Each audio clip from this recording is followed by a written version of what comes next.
Assalamualaikum warahmatullahi wabarakatuh. Halo teman-teman semua, perkenalkan nama saya Aneng Agustianus Sufiani dari kelas 2 Sistem Informasi B Politeknik Kalteng Riau dengan NIM 2357301093. Baiklah, pada video pertemuan 7 kali ini pertemuan ke-8 kali ini saya akan menjelaskan tentang multi layout dan nested root, kemudian lazy loading dan suspense. Lalu yang ketiga adalah login API. Kemudian saya akan mencoba nanti menerapkan latihan yang ada. Nah, sebelum itu saya akan menjelaskan dulu apa itu multi layout dan nested root. Nah, pada pertemuan kali ini kita akan mencoba menggabungkan dua komponen layout, yaitu layout yang berbeda. Nah, pada komponen out layout dan main layout. Nah, yang dimana layout ini akan menampilkan halaman login dan forget password dan reset password. Nah, setelah itu di bagian komponen main layout itu layout utama untuk menampilkan sidebar, header, page, dan footer kita. Nah, kita akan menggunakan komponen layout dan menerapkan nested root-nya agar aplikasi yang kita miliki ini memiliki tampilan yang berbeda, layout yang berbeda. Nah, tahap yang pertama yaitu kita akan membuat main layout terlebih dahulu. Nah, kita bisa memindahkan komponen sidebar.jxx dan header.jxx ke dalam folder komponen. Kalau saya di sini saya membuatnya itu di bagian layout. Saya nggak memindahkannya. Kemudian kita buat file baru nih di layout dengan nama main layout. Kemudian salin tag div utama yang ada di app.jxx. Kemudian kita pindahkan. Nah, ini dari sini. Udah saya ganti. Nah, copy ini, kemudian pindahkan ke main layout. Nah, setelah itu hapus komponen root yang ada di App.jx tadi itu di main layout kita. Jadilah seperti ini. Nah, ini ya.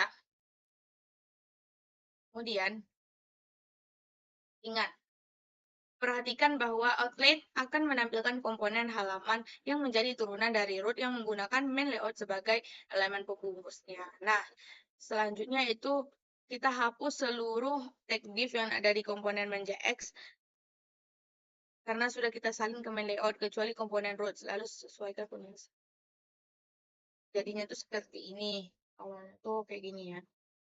Ini tuh seperti ini. Iya, perhatikan nested root di atas. Kemudian root seperti slash order dan slash customer itu didefinisikan sebagai child dari root yang memiliki elemen main layout. Nah, sehingga saat salah satu dari root tersebut diakses, komponen yang dirender akan dibungkus oleh main layout tadi. Kemudian yang tahapan kedua itu kita membuat out layout. File out layout itu sama kita buat di layout juga sama kayak main layout tadi. Nah, untuk codingannya ini kita kopikan saja, kemudian kita pindahkan ke out layout. Nah, kemudian itu akan menampilkan halaman login, halaman forget password, dan halaman register. Nah, kita jangan lupa membuat ini ya. Kalau itu udah memang ada, kalau nggak salah kayak file yang gembok gitu pakai kunci gitu kemana. Untuk file yang di dalam outnya itu ada forget, login, dan register. Ini dia, kayak gini. Dia tuh berada di dalam out ini. Kalau kita tutup, nah, bukan itu.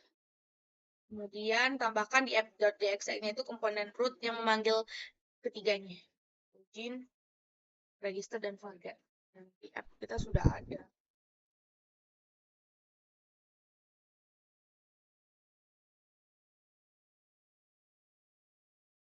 Ya.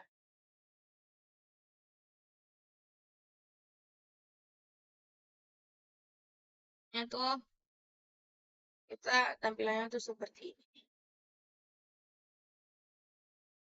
Jadi coba kita di sini, di dashboard. Nah, kita akses login, dia akan seperti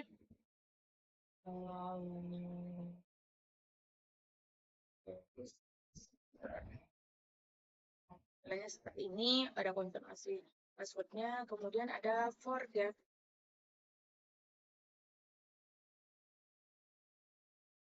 ya, forget your password. Nah, selanjutnya itu lazy loading dan suspense. Yang dimana jika kita mengakses halaman slash login dan kita lihat pada inspect, kemudian di bagian network, terlihat bahwa meski hanya mengakses halaman login saja, komponen yang ada di load itu tidak hanya login, namun juga komponen yang tidak kita butuhkan, seperti dashboard, customer, sidebar, dan lain-lain itu akan tampil. Nah, seperti ini nih, kalau kita inspect slash loginnya. Kan?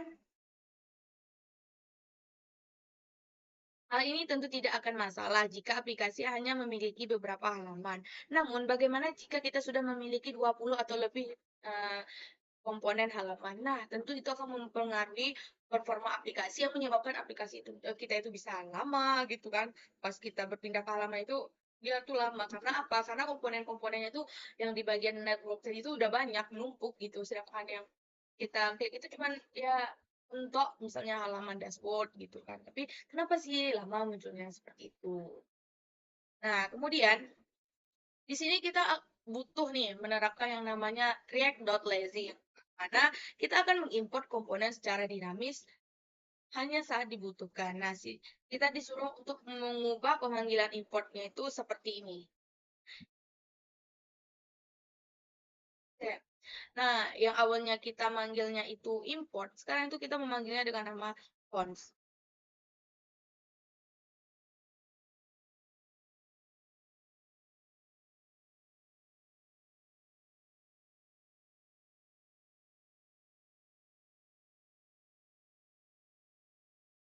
Nah, ini dia. Ini kan awalnya tuh kita manggilnya tuh import ya. Import untuk pemanggilan itu jangan lupa diimport gitu. Nah, sekarang agar dia itu tidak lama, jadi kita menggunakan yang namanya itu React.lazy yang dimana itu lebih fleksibel ya, lebih fleksibel.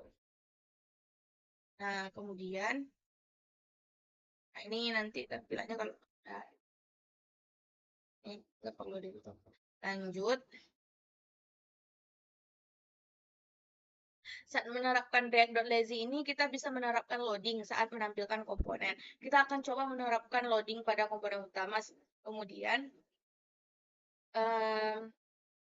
komponen rootnya itu dan suspendnya itu beserta poser, fallback yang memanggil komponen di loading. Jadi kita akan membuat file baru yang bernama itu loading.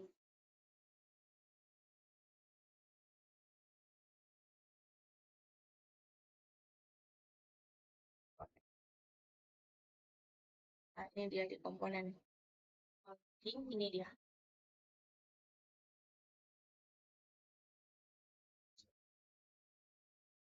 Jadi kalau loading itu kan, jadi kalau kita mau nge-run atau apa itu dia akan delay dulu seperti itu. Kemudian ada login API dan Axios. Nah, oke. Di sini kita akan mencoba menerapkan logic login pada komponen login dan memanfaatkan public endpoint yaitu dummy JSON.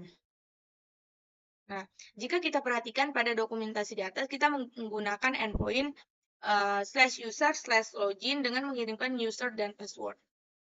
Nah, di mana user kita itu namanya Emilis dan passwordnya adalah Emilis Pass. Kita akan modifikasi komponen login yang sudah kita buat sebelumnya, kemudian kita ikuti langkah-langkah berikut. Yang pertama kita npm install dulu dengan nama npm install Axios. Kemudian kita definisikan ada navigate yaitu untuk berpindah ke halaman nih ke halaman dashboard setelah login tadi. Kemudian ada loading dan error yaitu untuk menyimpan status dan mengontrol tampilan komponen loading. Di mana jika permintaan itu sedang diproses, maka dan error pesan kesalahan jika terjadi masalah. Nah, itu jika salah memasukkan username ataupun passwordnya. Kemudian data from dan handle change itu untuk menyimpan inputan username dan password serta mengupdate state ketika ada perubahan pada inputan tersebut. Ini untuk loginnya tadi. Nah, ini udah ya. Jika login berhasil, maka akan diarahkan ke halaman dashboard. Nah, kita coba.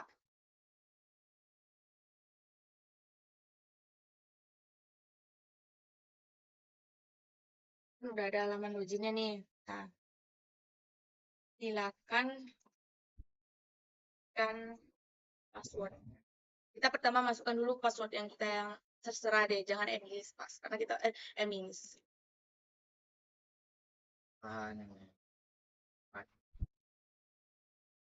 Iya.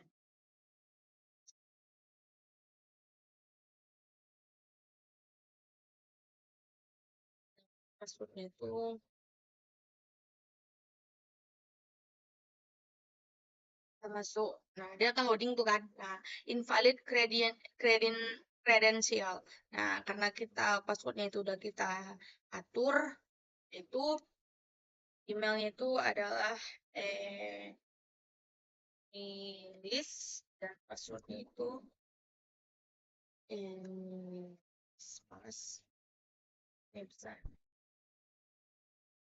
Dia akan berpindah ke halaman dashboard. Ini halaman dashboard. Seperti itu.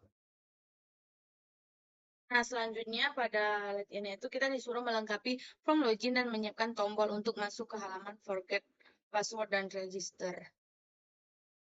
Kemudian yang kedua adalah sesuaikan halaman error page beserta root yang dibuat sebelum untuk menghandle error secara global baik saat di layout dan main layout. Kemudian silakan buat menu baru yaitu menu user dengan menerapkan hal-hal berikut yang dimana menampilkan list user dari endpoint ini berarti data dan media yang akan kita download kemudian kita terapkan dalam bentuk tabel. Gunakan komponen tabel yang sudah diterapkan saat membuat menu customer dan sebelumnya. Di bagian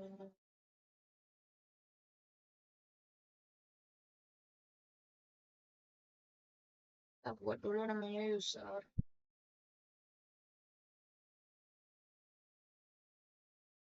Ini kita udah buat logika untuk user ya.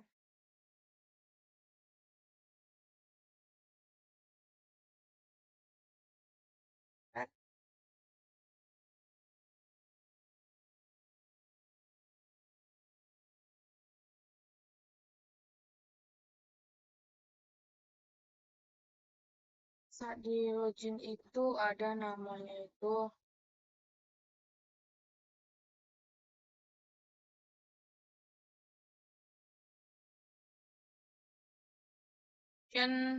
handle register dan handle forget password ya.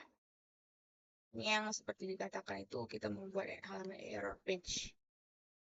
Ya, untuk menghandle errornya itu secara global baik di layout maupun main layout. Nah, karena ini udah semuanya kita jalankan, kemudian juga sudah kita importkan saja.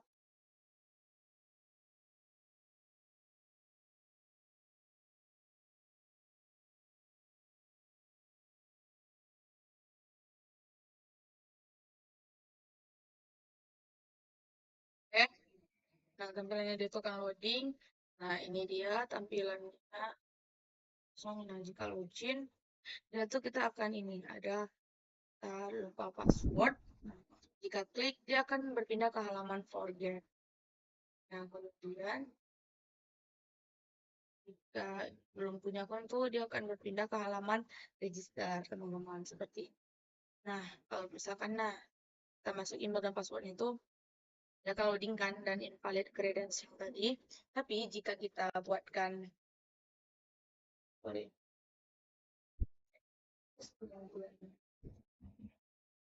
passwordnya itu, masukkan, dia akan berpindah ke halaman dashboard. Kemudian di bagian sidebar-nya itu udah ada user ini tuh ini dia list user kita yang dimana kita menggunakan tabel kan. Terdapat ada kolom ID, nama, email, nomor handphone, kemudian jenis kelamin dan usianya seperti itu. Ini dari data dummy JSON kita tadi. Oke, mungkin itu saja yang dapat saya sampaikan pada video pertemuan 8 kali ini. Lebih dan kurang saya mohon maaf. Saya akhiri. Wassalamualaikum warahmatullahi wabarakatuh.